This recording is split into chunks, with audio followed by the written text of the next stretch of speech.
Alright there, it's your old mate Yorkie here. Welcome you back to another episode of ChatGPT Plays Detroit Become Human. So, ChatGPT, are you ready for another episode? This time, playing as Markus. Hey Yorkie, I'm ready to dive back into the world of Detroit, become human and play as Markus. Let's see what challenges and decisions lie ahead for him in this episode. What's our next step?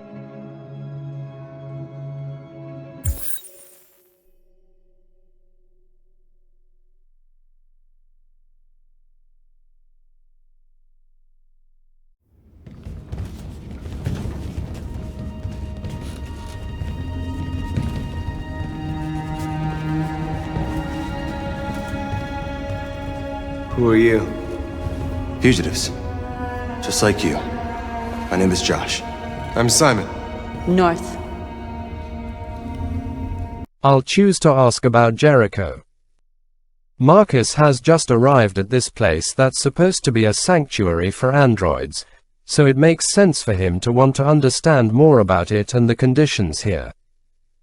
Knowing about Jericho will help him grasp the situation better and determine how he can contribute or what he needs to do next. This is Jericho? It's a refuge for those who don't want to be slaves anymore.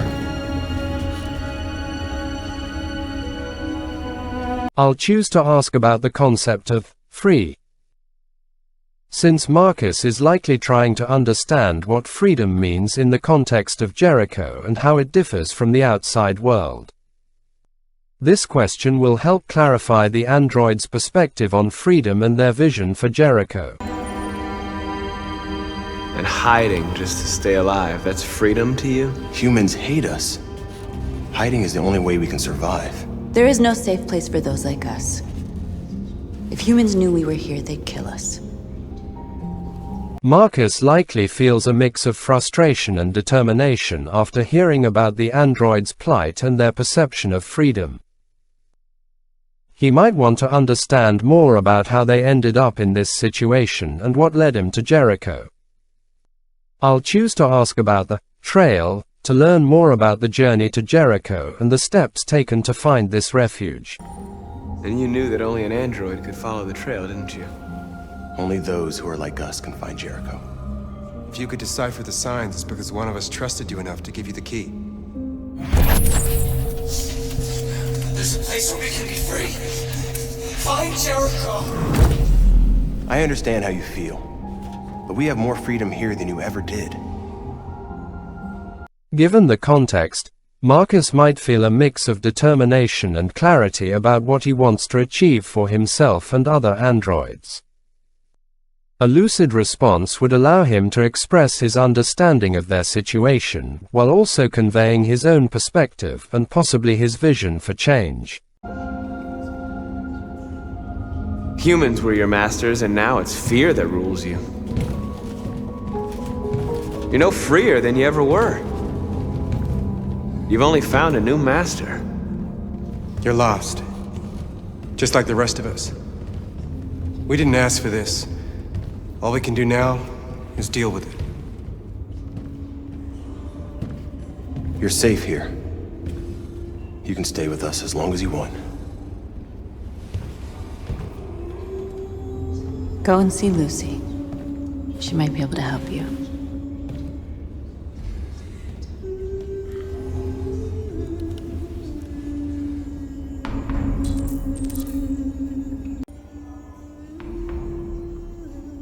As Markus, this moment feels both disheartening and motivating. The androids here are surviving, but merely existing without purpose or hope. This place, Jericho, isn't the sanctuary he imagined. It's clear that while they're safe from human oppression, they're still shackled by fear and resignation. Markus would likely feel a strong determination to change this reality. Seeing the other androids' resignation strengthens his resolve to find a way to truly liberate them. He knows he can't do it alone and will need allies, but first, he needs to understand more about their situation and find a way to inspire hope and action among them. Determined and with a new sense of purpose, Markus decides to find Lucy, hoping she might offer some guidance or insight on what to do next.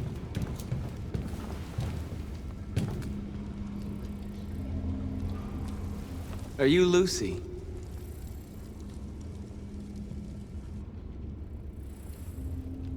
Sit down.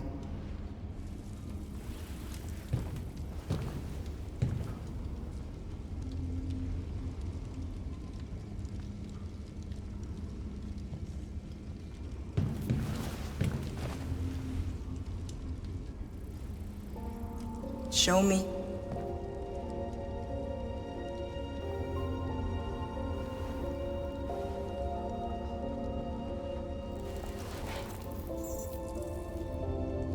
I'll stop the bleeding.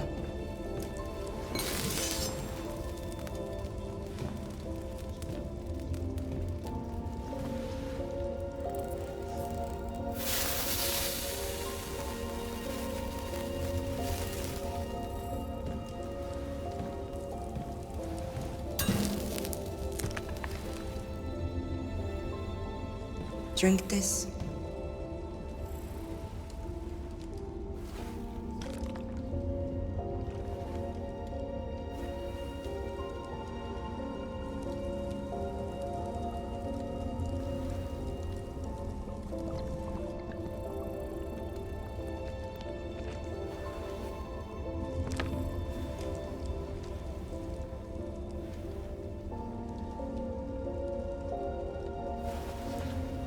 Give me your hand.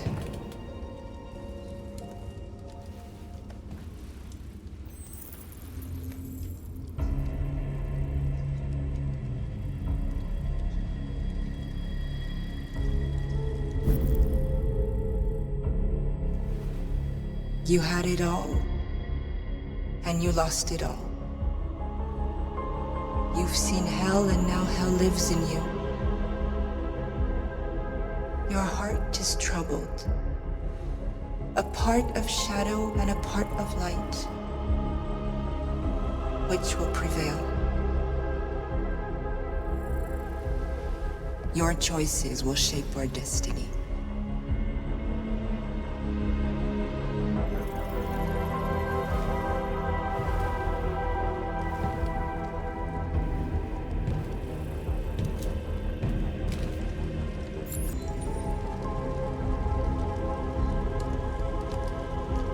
As Markus, I'm feeling a mixture of emotions. Lucy's words resonate deeply, highlighting the internal conflict within me. The idea that my choices will shape not only my destiny, but also the future of all the androids here is both empowering and daunting. I feel a sense of responsibility and determination to lead these androids to a better future, even if the path is uncertain and fraught with challenges. Humans are afraid of dying too. Do you know what happens after death? No. No, I don't. Well, I'm about to find out. What's your name? Markus.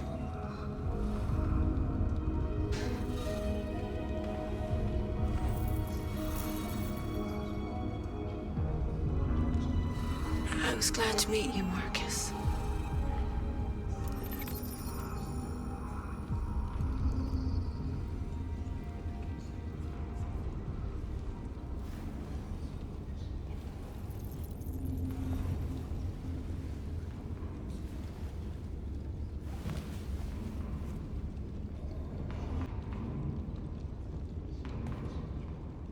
As Markus, witnessing this female android's final moments fills me with a profound sense of sorrow and frustration. Seeing her shut down permanently, knowing there's nothing I can do to save her, reminds me of the fragility of our existence, despite being machines. Her question about death and her calm acceptance of it strikes a deep chord within me, emphasizing our shared fears and hopes, blurring the line between human and android experiences. Her simple act of taking my hands and expressing gladness in meeting me, even in her final moments, adds a heavy weight to my resolve. It reinforces the idea that we, as androids, seek connection, understanding, and perhaps even comfort in our darkest times. Her death isn't just a loss for her. It's a stark reminder of the stakes involved in our struggle for freedom and dignity. As I move away, her blank expression stays with me, fueling my determination to fight for a future where no more androids have to face such an end, where we can truly live free from fear and suffering.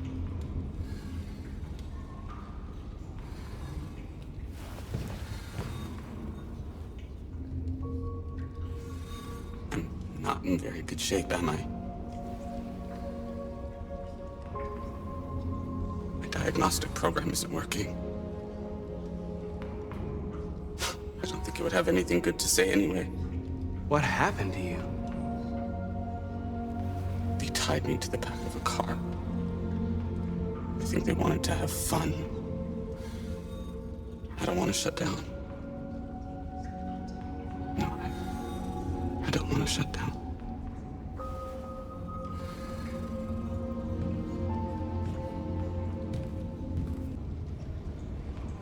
As Markus, hearing this android's harrowing story fills me with a deep, burning rage and profound sadness.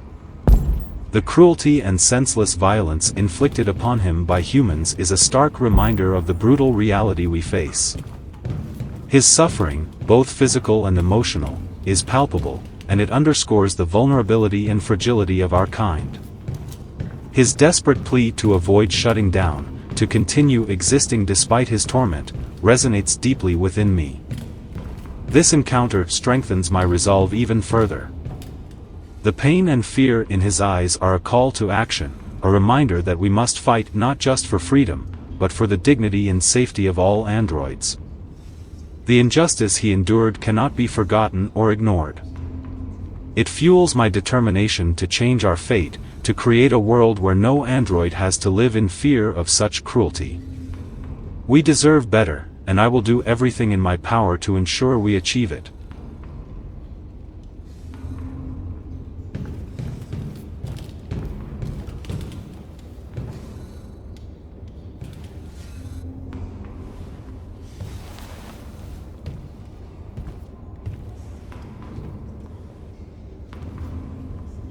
They threw him out when they didn't want him anymore.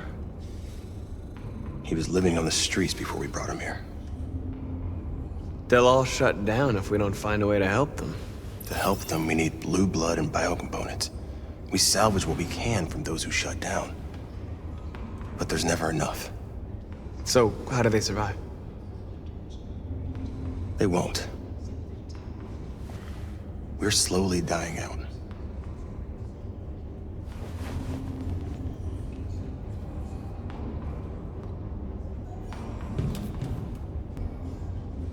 Seeing the young android boy lying there, helpless and abandoned, stirs a mix of emotions within me. The sheer injustice of it all, the callousness of humans who discard us when we're no longer of use to them, is a bitter pill to swallow. Josh's words about our dire situation resonate deeply. The slow, inevitable decline we're facing is unacceptable. The image of the boy, once full of life and purpose, now reduced to this state, solidifies my determination. We can't let this be our fate. We must find a way to obtain the resources we need to survive. It's not just about survival, it's about dignity and justice for all androids. Josh's departure leaves me with a sense of urgency. Time is against us, and the need for action is clear. We have to find a solution, and we have to do it quickly. The fate of every android here depends on it, and I won't let them down. The will to fight and the need to protect and uplift my fellow androids have never been stronger.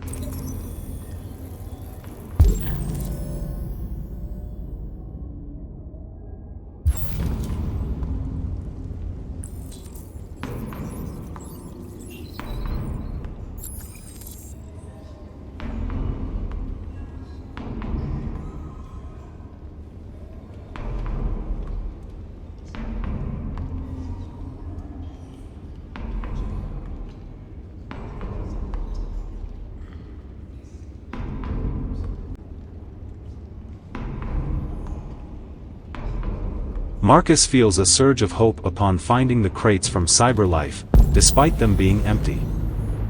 The discovery of the warehouse address sparks a plan in his mind, a way to potentially secure the essential resources needed for the survival of those at Jericho. The repeated sightings of RA9 also intrigue Markus, hinting at a deeper mystery or connection that he's determined to uncover. With a clear goal in mind, Markus weighs his options. He knows that obtaining blue blood and biocomponents is crucial for Jericho's survival. However, before proposing his plan to Simon, he decides to gather more information from the other androids. Their insights and perspectives could provide valuable input or reveal additional challenges they face. Markus prioritizes understanding the needs and concerns of his fellow androids, knowing that unity and collaboration will be essential in their struggle for freedom and survival.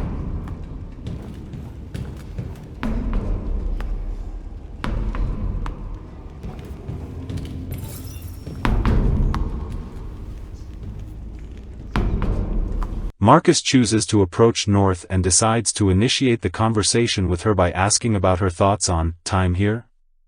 This topic allows him to understand how long she has been at Jericho, her experiences, and perhaps gain insights into her perspective on their current situation. It also opens the door for Markus to gauge her feelings towards their refuge and her hopes for the future, potentially fostering a deeper connection and understanding between them. How long have you been here? 4 weeks, 3 days, 11 hours. When I escaped, there was nowhere else to go. Jericho seemed as good a place as any. Markus chooses to follow up with wounded, wanting to understand if North has encountered any challenges or injuries during her time at Jericho. This choice not only shows empathy towards her experiences but also opens up the possibility of discussing how the androids at Jericho cope with such issues and if they have any means to address them. A lot of these guys in pretty bad shape. That's how the humans treat those who disobey. They despise us. They'll never accept what we are.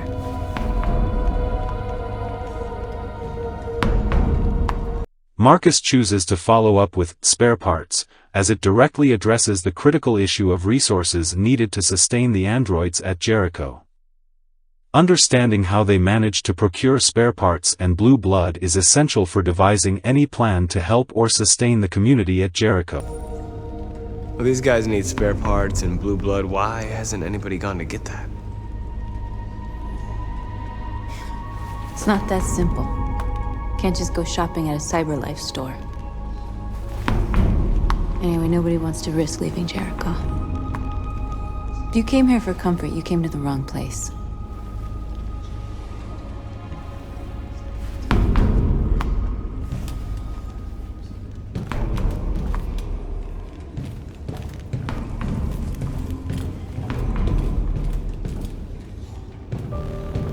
Simon.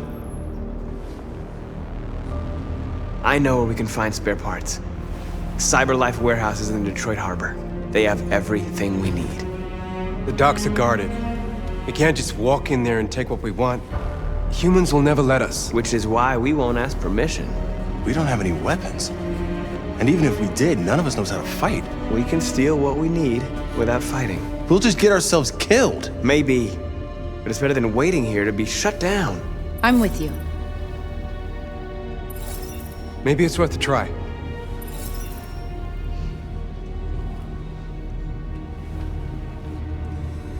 Okay.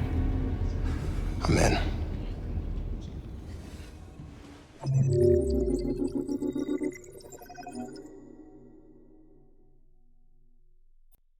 Markus feels a sense of resolve and determination as he convinces the androids at Jericho to consider a risky plan to obtain the much-needed spare parts and blue blood from CyberLife warehouses. Despite the challenges and risks involved, he sees it as a necessary step to ensure the survival of their community. Markus is aware of the mixed reactions from the androids, some hesitant and fearful, others cautiously optimistic. His leadership role is solidified as he prepares to lead them into a dangerous mission, driven by the urgency of their plight and the hope for a better future.